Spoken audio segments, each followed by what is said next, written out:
Howdy,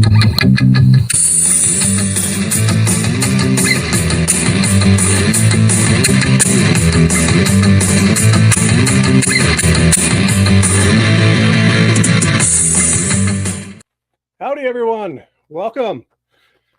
Glad you're here with us today on our stream here of Organizational Health Collective and People Smart Group and Generator. We're thrilled to be with you. I'm Doug Cothe, the founder of both People Smart Group and the Organizational Health Collective. Here with my good friend, Dr. Terry Wager.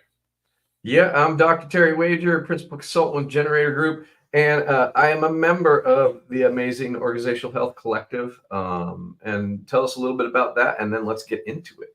Absolutely. So the Organizational Health Collective is a gathering of consultants, internal practitioners who gather together to grow in our expertise in consulting and teaching and learning and about organizational health. And so we gather, build connections, grow, and do everything we do to be able to continue to advance ourselves in the organizational health world and advance ourselves in community together so that we can help build the world of work, one organization at a time, closer to being healthy and gaining the great advantage that there is, in many senses, as Patrick Lencioni puts it, the greatest competitive advantage that's still available to us today, which is building a healthy organization, which advances and moves forward all of the things that we can do on the smart side of our organization, be it technological, be it financial, be it all those different things that we do, that we can get a boost in every last one of them by being healthy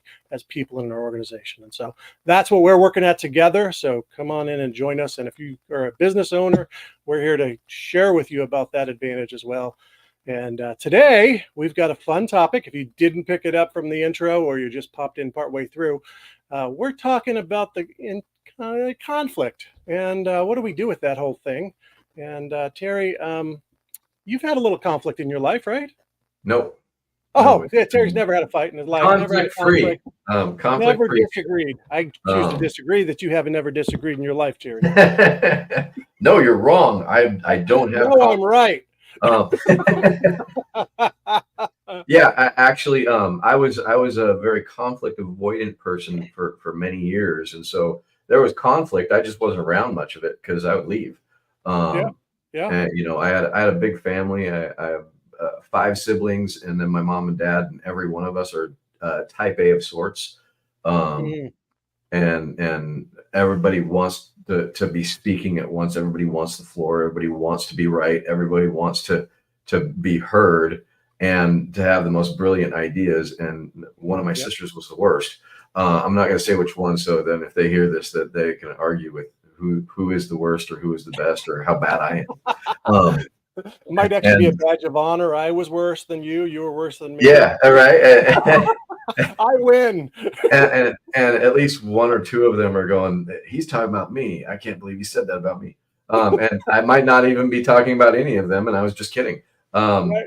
Because that's what I do. But I think that, I had such a hard time with what people thought of me or I don't even know what they thought of me, but I was afraid of what they thought of me. And I was afraid that they would think it was, I was a bad guy or mean guy or I just wanted people to like me, which is a temptation. And so whenever the conflict started, when I was really little, I plugged my ears because it's too loud. And then I learned how to leave. But when that wasn't good enough, I'd actually, I learned how to self-medicate with alcohol, with drugs after the alcohol quit working. And so I had some very unhealthy ways of dealing with conflict. And I got some help for that, in the 90s, a long time ago. But what I realized was I was really uncomfortable with those types of situations. And so I medicated myself. I ran away. I just avoided conflict at any cost. Wow. Because not that they were going to get me or anything, but I was definitely afraid that I was going to make a mistake and I was going to end up hurting and then being hurt by the other people in some way, whether it's emotionally or physically, a lot of times. And so uh, just this unconscious, like, but very, very vivid fear that I couldn't put my finger on, that people Mm. probably call anxiety. Yeah, Um, yeah, yeah, but it was, this feeling of being terrified that it wasn't going to be okay. yeah. And so going to conflict with that, and you're not going to do it well. Yeah.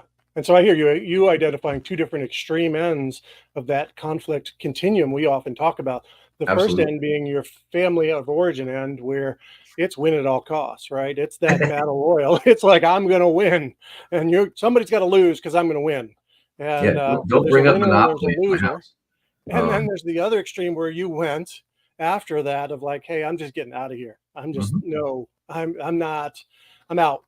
And so Yeah, there's just the avoidance, and that's the other end of the spectrum. And so there's the conflict, the I'm going to be aggressive and I'm going to win, or there's the I'm going to avoid it at all costs and I'm going to get out of here. And those are two very, very common realities that go on in our world today, right? And if anything, I'd say in the business world, I see more of the avoidance than I see the aggressive, but we still have the aggressive. You got those type A's that are they're gonna well, win it. and here's the funny thing is, no matter where I've been in my psychology career, because I'm for those people who don't know, I'm a clinical psychologist, retrained in organizational psych, um, and there's this cycle of how people work, and if somebody runs away, somebody's going to follow. If somebody chases, the other person's going to run away, and so we have this two people going in circles all of the time. One's running away and one's following, and they're like, "Why are you why are you running away? Because you're chasing me." Yep. And we have that avoidant aggressive kind of thing. So if people become avoidant, somebody else gets really agitated around that and tries to figure out why that person's avoiding, and they come after them. And then the person that, like, I knew it, they're coming after me, avoid more.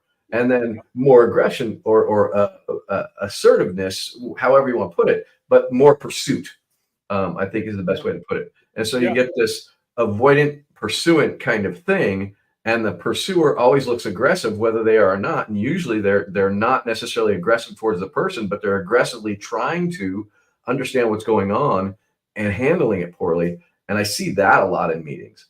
Yeah, absolutely. Yeah, I've seen that a ton. I've seen it. I've lived it actually, where I'm sitting there saying, "Hey, we got to resolve this. We got to figure it out," and the other person's going, "I'm out of here. There is no way I'm dealing with this." Wait, Like, stop. Oh, wait, see, you're aggressive now. I gotta go. Yeah, how absolutely. are we ever going to figure this out and make a good resolution out of this if we don't do something about it?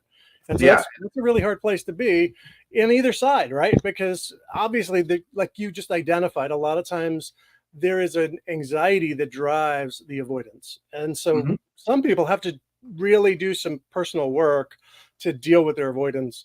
That isn't going to be done in the business context. It's going to be done in their own personal work context, and then they're going to have to do that work to be able to come to the business meeting in a place where they can handle that and handle being able to be more assertive on their own in that context. Yeah, and I mean, I'm a fan of just doing it right there. I'm Yeah.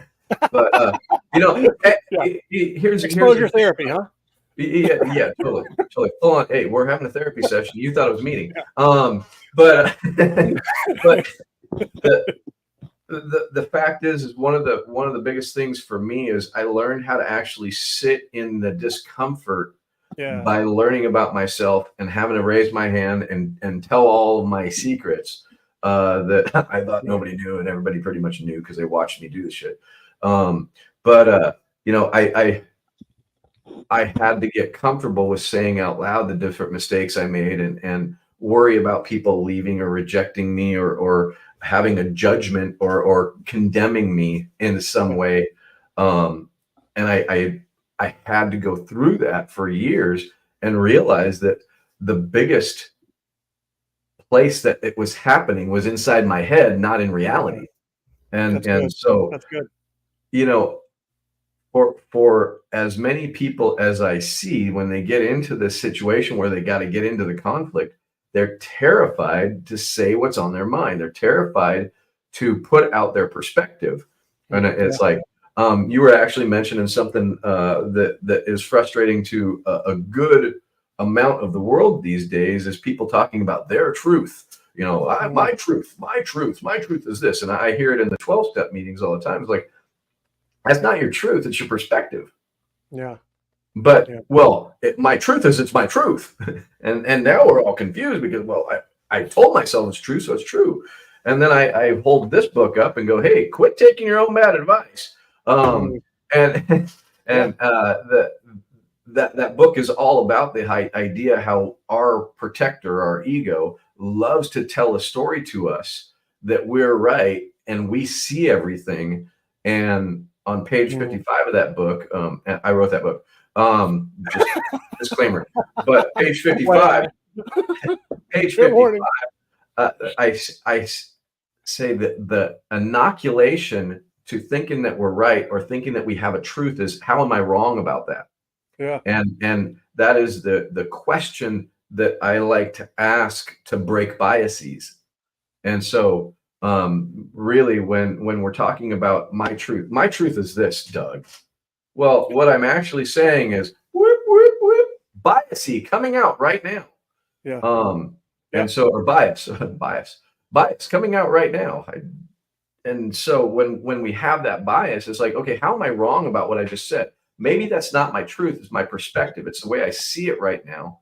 And I have not done anything other than look for how I'm right. So I believe it. It's my truth. Yeah, that's good. That's good. And so often as we enter into conflict, that bias or that truth has become that conflict is just all bad. Mm-hmm. And so many people enter with that and they fail to recognize that there's a need for conflict. There's a good place for conflict. There's a difference between good conflict and bad conflict. And it's interesting. My wife and I have done marriage counseling for years and years and years and years and years. It's actually one of the fun things about coming to organizational health consulting and consulting and even coaching. And I remember hearing Pat Lencioni's wife talk about, what does Pat do? Well, he does marriage counseling for teams, right? For executive teams. And I'm like, oh yeah, I like that. That's a good definition, because it's totally what I feel like I do. A lot of times I'm helping teams get along well together. I'm helping them have good conflict. And I take what I did with a married couple or an engaged couple that's going to get married. And so often I would sit with an engaged couple and I'm like, okay, so tell me about a conflict you've had. Oh, we haven't had any conflict. Okay, good. Well, come back when you've had one, because then we can actually discuss this. Because honestly, every person, when you get two people together, you're going to have a conflict. I mean, that's just happens. You got two human it's funny you beings said that with because opinions and desires.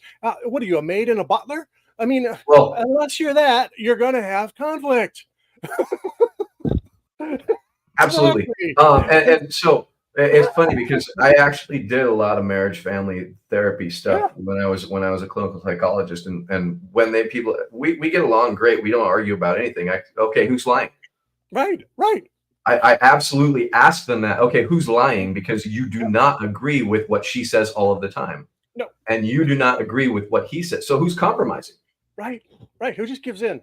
Who just surrenders? Which one of you is lying more than the other? Yep. I'm not lying. And then I make me the bad guy. Okay, I'm the bad guy. Prove it. Yep.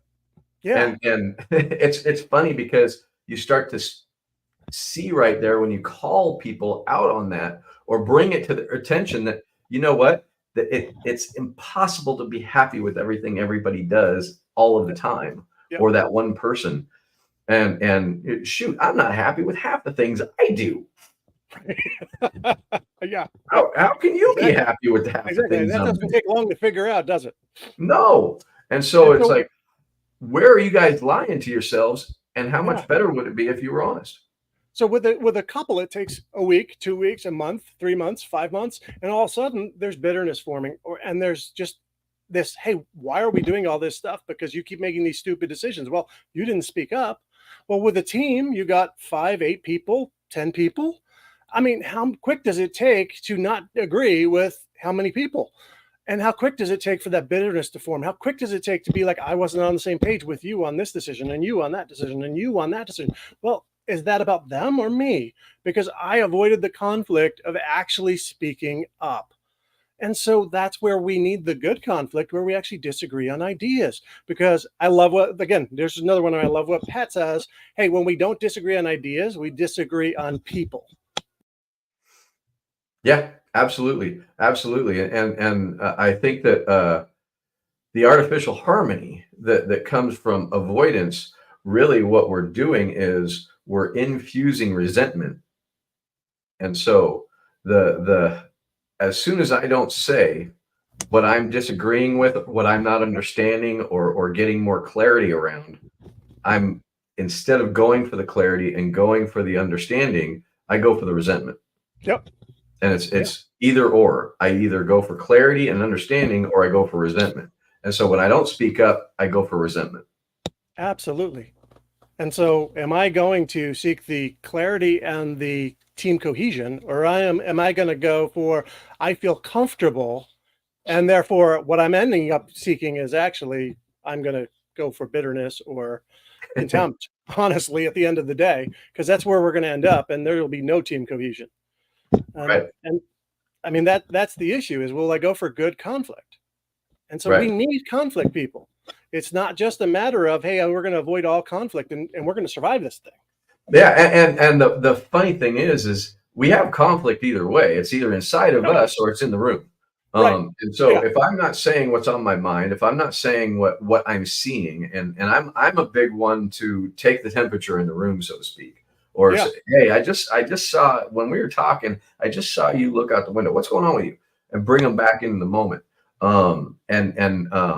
We were actually talking to Melanie Jones, and she was talking about that's a gift that some people have or a skill that they really work on. And I think that it's one of the most needed abilities in working with teams and in working with anybody to actually focus on their performance and help them perform better. Because honestly, when we check out, we don't know we checked out.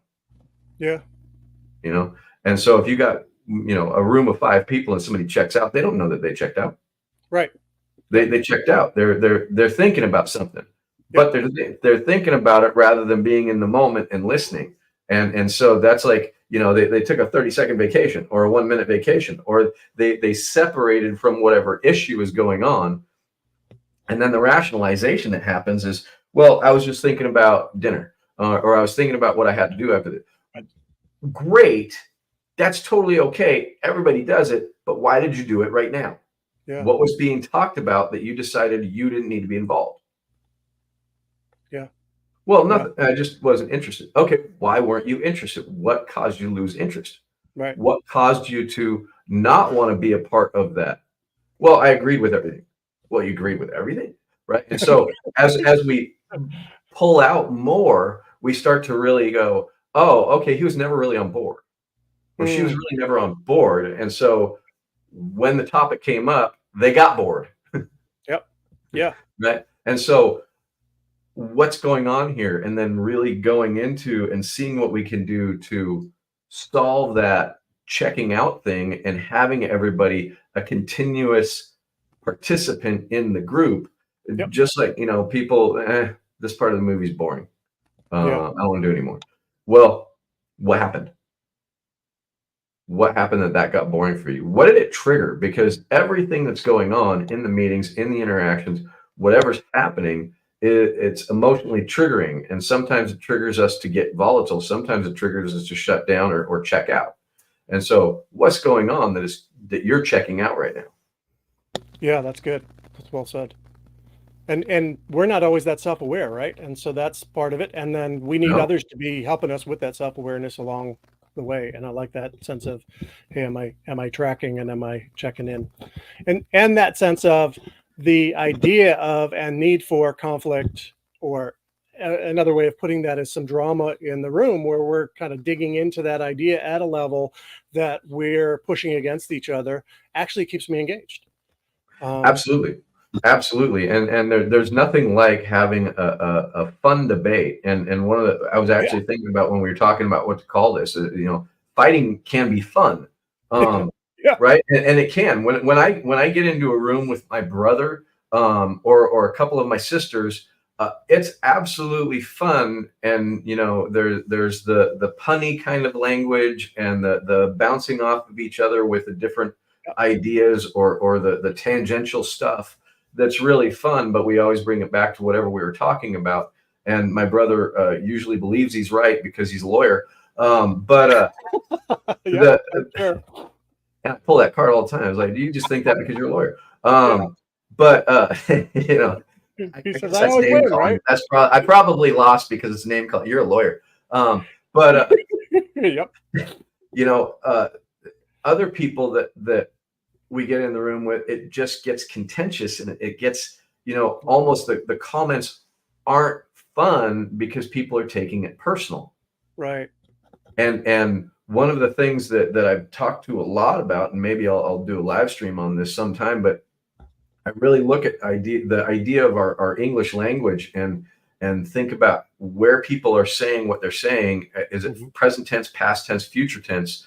Future Yeah. tense tends to be anxiety and that type of thing, or excitement of what we're going to do. Past tense is how I felt about it. But the one that I really love, especially when people are getting activated around a discussion, is the prepositions, because prepositions make it connected to us, Yeah. right? Prepositions are connectors. And so when Doug said that, he was talking about me, or he was talking Yeah. behind me, behind my back, right? Behind, about, to. He said that to me. Okay, now he said it to me instead of with me, right? And so understanding that prepositions really Right. can Yep. start a fight. Yeah. And it's like, Doug didn't do the preposition. I did in my head. Oh, he said that about me. He thinks that about me. And about is a very, very volatile word. Is like, oh, this is about me. Yeah. And we take offense to it, whether offense was supposed to be taken or not. And Right. I know that people do this because I do it all the time. Right. Yeah. And I got to be aware of it. So Right. it's, Yeah. Yep. it's interesting that the conflict is really a fear, and honestly, I think it's a fear of being triggered more than actually being triggered. Mm. Yeah. Yeah. And I don't want to go in there and then get triggered, and then I don't know what I'm going to do.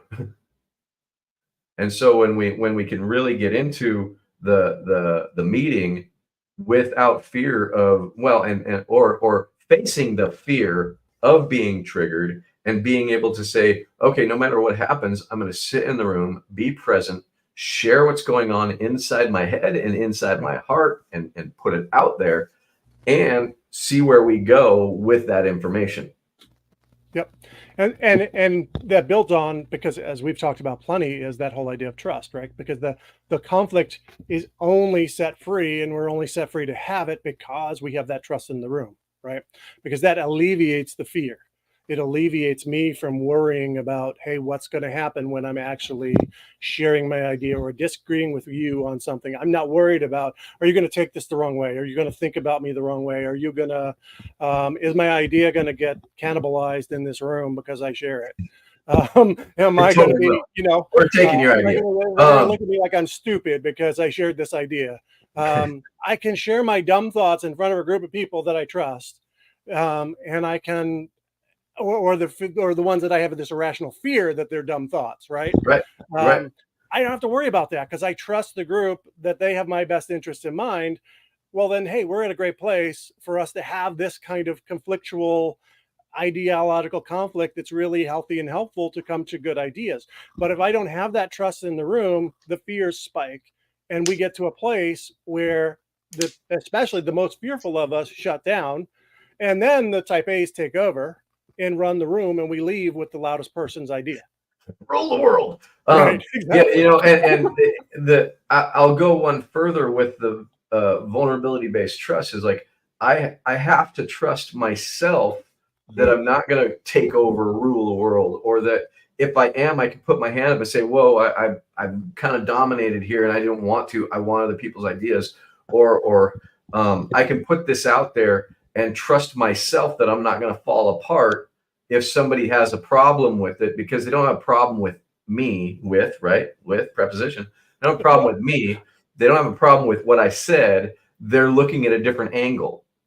And Right. it really is about reframing why people are saying what they're saying, and trusting that I'm going to be okay no matter what person says in there, because I will be the first to admit that I do not know that I have trust in the room of other people, or that I trust the other people in the room. The only one I can know for sure is me. I can have faith that the other people will. I can have faith that we came up with some guidelines that we're going to have this conversation, but I have no ability to just merely trust that they're going to be okay. I got to trust that I'm going to be okay That's good. and be present, especially if they're not okay. Yeah. Yep. Well, Because, go ahead. oh no, go ahead. I was also going to say, as you have hit the preposition idea as well, the prepositions that flew out of my mind. I'm just thinking for myself. So often those prepositions flow out of my lack of trust of myself or trust of other people. Yeah. Though that's where they come from. They come from those underlying assumptions that I'm making that come from a lack of trust. Yeah. And it Um, goes back to the biases. yep. And then I got confirmation bias running back here to prove I'm Oh, right. oh yeah. Yep. And so I have a bias that Doug doesn't like my ideas, and then I have a confirmation bias back here. Yep. So when you make when you go like that, you're like, that could have meant actually, ooh, good idea. And I go, oh, see, Matt, he doesn't like it.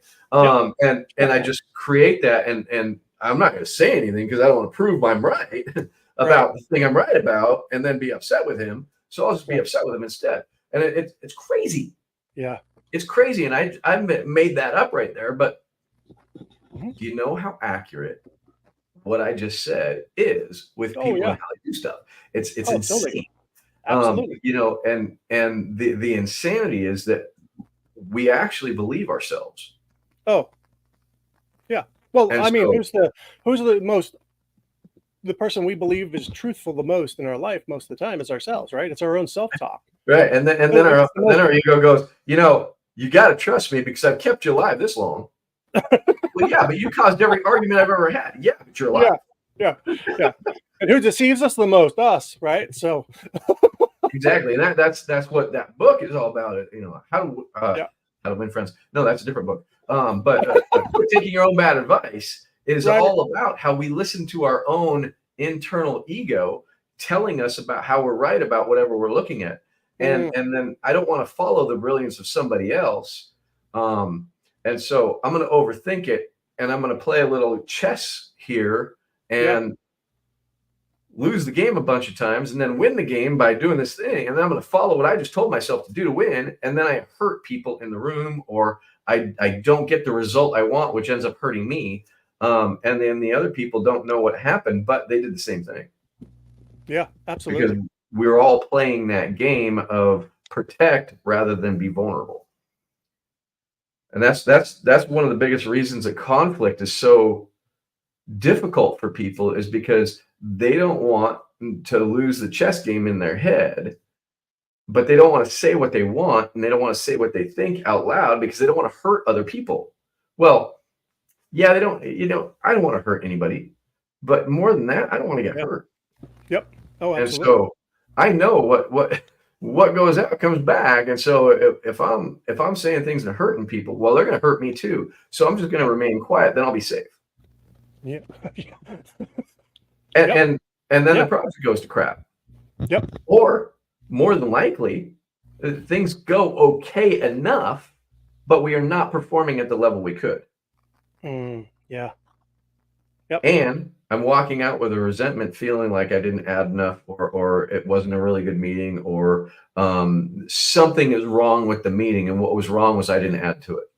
Right. And then not as well as we could is a place where we don't have any clue how low that is because we're living there. Yeah. And honestly, it's usually far below where we could. Yeah. Because the ideas are far lower than what they could be. The synergy is far below what it could be. And so the results we're getting, the productivity we're getting, all of that is far below what it really, really could and should be. But we don't know it because we don't know what that looks like, because we've been living in this lower level for so long that lower level just seems like normal. Absolutely. We get used to it and accustomed to that level of disengagement. Yep. And then one of the two big lies come out, and the two big lies that I say, there's two big lies in the world. It's just the way I am, and it's just the way it is. Yep.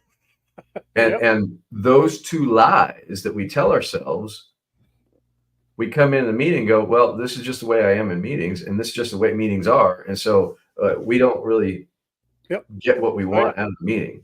Yep. And they're kind of useless. So let's just, like we were talking about last week, let's just cancel them because they don't really do anything. Yep. And well, no, what really happened was I didn't actually become vulnerable. I didn't step in. I didn't share. Yep. And so at the end of the day, the game is not, hey, conflict sucks. Hey, conflict should be avoided, or conflict's something we need to win, or conflict's just something we put up with and we got to smooth over. But conflict actually has value. And so when we talk about a conflict continuum, we say, hey, look, there is at one end the avoidance, at the other end, there's the idea of, hey, I win at all costs. And somewhere in the middle is the idea. And again, we want ideological conflict, not conflict just over, hey, I'm going to beat people up, or I want to personalize it. But we want conflict over ideas.